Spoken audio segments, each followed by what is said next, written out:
Olá, vocês que nos acompanham pela página História e Cristianismo. Um bom ano novo a cada um de vocês. Aqueles que não acompanham e que estão tendo acesso a esse vídeo também sejam bem-vindos. Se inscreva na página, curtam, compartilhe. Aí você vai ajudar a nossa página a crescer. O programa de hoje vai falar sobre os Reis Magos e como diz o Papa Bento XVI nesse seu livro, que é a Infância de Jesus, a história dos Reis Magos, ela atrai aí muita fantasia, mas também muitas pesquisas. Então vamos refletir sobre esses Reis Magos. Eles existiram? Representam apenas uma metáfora? Qual a finalidade? De onde vieram? Quem eram? É isso que nós vamos tentar aí dar algumas pistas de pesquisas dentro da área histórica. É importante saber que o conto dos chamados magos, ele está presente no Evangelho de Mateus, no capítulo 2, versículo de 1 a 12. Então é o único evangelho da infância de Jesus chamado canônico que aborda sobre os magos. Lucas, ao contrário, ele vai falar sobre os pastores, o que já nos levanta uma pergunta. Se o fato é histórico, por que apenas o evangelista Mateus narrou essa história? Por que Lucas não colocou também na sua narrativa a presença dos magos, sendo esse fato um fato histórico? É uma pergunta que nós já vamos começando a refletir com vocês. Ao longo da história, alguns pesquisadores foram lançando mão de lendas, de mitologias, de textos que abordavam sobre esses magos. Um primeiro ponto que nós temos que ter em mente é que quando Mateus narra sobre esses magos, ele não diz o número de magos. Ele não fala que era 3 os magos. E muito menos Mateus diz para nós que esses magos eram reis.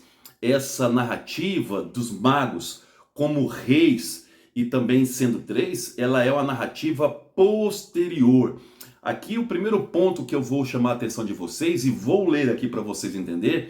A primeira vez que um evangelho aborda o número dos magos dizendo que era reis, inclusive o nome, que Mateus não cita, foi o evangelho apócrifo armênio. Esse evangelho apócrifo armênio possivelmente é do século VI. Diz o seguinte o texto do evangelho armênio.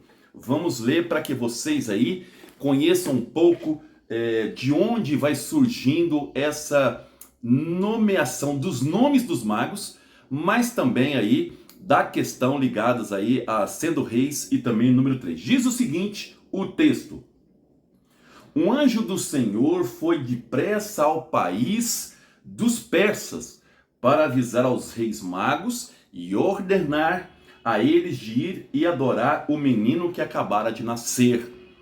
Estes, depois de ter caminhado durante 9 meses, tendo por guia a estrela, chegaram à meta exatamente quando Maria tinha dado à luz. Precisa-se saber que naquele tempo o reino persiano dominava todos os reis do Oriente por causa do seu poder e das suas vitórias. Os reis magos eram 3 irmãos: Melquior, que reinava sobre os persianos, Baltazar, que era rei dos indianos, e Gaspar, que dominava os árabes. Portanto, aqui o evangelho armênio do século VI é um evangelho apócrifo, é o primeiro evangelho que cita o nome dos magos, chamando aí de Melquior, Baltazar e Gaspar, dizendo a localidade de onde vieram e que eram irmãos e que caminharam por 9 meses. E também diz aí o evangelho que eles vieram da Pérsia, o que vai criando então essa ideia de que os magos eram persianos e criando a hipótese, se o fato for histórico, essa hipótese de que os magos são históricos, que eles eram sábios, primeira hipótese, que eram sábios, filósofos, astrônomos que liam os astros para poder aí descobrir alguma relação com a realidade.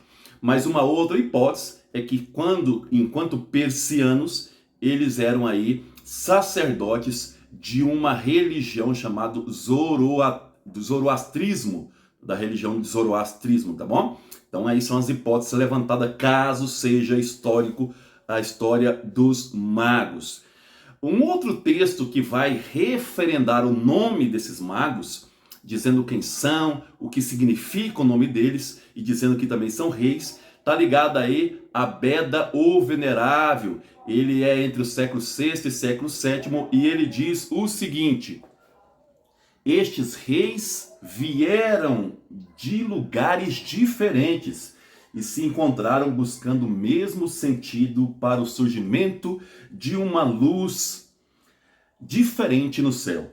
Melquior, cujo nome quer dizer meu rei é luz, veio de Ur, na Caldeia. É ele quem oferece ouro. Gaspar, cujo nome quer dizer aquele que vai confirmar, veio do Mar Cáspio. É ele quem oferece o incenso. E por fim, Baltazar, cujo nome quer dizer Deus manifesta o rei, veio do Golfo Pérsico. É ele que oferece a mirra. Portanto, aqui, Beda o Venerável, que está na Inglaterra, entre o século VII e o século VIII, ele confirma a história do Evangelho Apócrifo, dizendo que são três, que são reis, e dá o nome, os mesmos nomes, Melquior, Baltazar e Gaspar, mas aqui ele fala uma coisa diferente do Evangelho Apócrifo. Ele fala que eles vieram de lugares diferentes, não da Pérsia, então vieram de lugares diferentes. E também não cita aí o Beda o Venerável, ele não cita que eles eram aí irmãos. Isso é um ponto importante.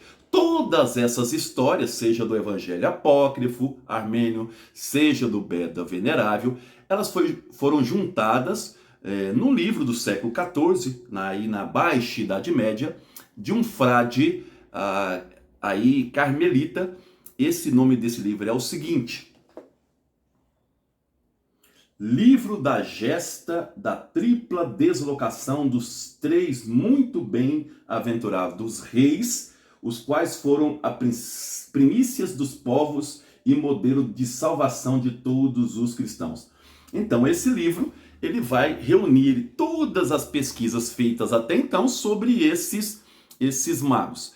Uma dessas hipóteses, a partir desse livro, é que eles foram para a Índia, morar na Índia, foram mortos na Índia. Depois a Santa Helena pega os restos mortais desses três e leva para a Basílica de Santa Sofia em Constantinopla. Depois vai ser levado de Constantinopla para Milão e depois de Milão, em 1164, os restos mortais vão ser levados aí para a Colônia, onde existe aí um túmulo que guarda, segundo essa hipótese, aí as relíquias dos três reis magos. Bom, essa é a parte histórica. Mas um dado que nós não podemos esquecer é que o evangelista Mateus e todos os evangelhos, eles trabalham aí muito com figuras de linguagem, metáforas, para transmitir uma verdade evangélica. Eu acredito, enquanto historiador, que essa é a direção que nós temos que tomar. Aqui os reis magos, eles não seriam figuras históricas, mas uma mensagem que o evangelista quer passar, tirado a partir aqui da Bíblia, do livro dos Salmos 72, 10 em diante, que diz: os reis de Tarsis e das ilhas vão trazer-lhe tributo. Os reis de Sabá e de Seba lhe pagarão tributo. Todos os reis se prostrarão diante dele, as nações todas o servirão. O que o evangelista Mateus está fazendo provavelmente é fazendo uma releitura do Primeiro Testamento, aqui do livro dos Salmos, e fazendo ela acontecer em Jesus, Jesus se manifestando não apenas para os judeus. Lembrando aqui que o Mateus, ele é um evangelista judeu, ele quer dizer que Jesus não veio apenas para os judeus, mas que Jesus veio para todas as nações. E aí cada um deles representando uma nação. Então a manifestação de Jesus para todos os povos. Por isso, a festa dos Reis Magos, ela aí se coincide aí com a festa da Epifania, com a manifestação de Jesus ao mundo. Isso se dá no dia 6 de janeiro. A festa da Epifania, também a festa dos Reis Magos.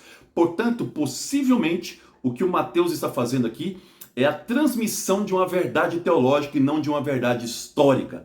o evangelista quer dizer que os reis magos, eles representam todas as pessoas, toda a humanidade. E Jesus se manifesta a todos, não apenas para um grupo específico dos judeus. O ouro teria um significado teológico da divindade de Jesus. O ouro teria o sentido da realeza de Jesus, o incenso da divindade de Jesus e a mirra da humanidade, porque a mirra era usada como embalsamento, né? Então o sacrifício de Jesus na cruz. É isso aí, espero tê-los ajudado.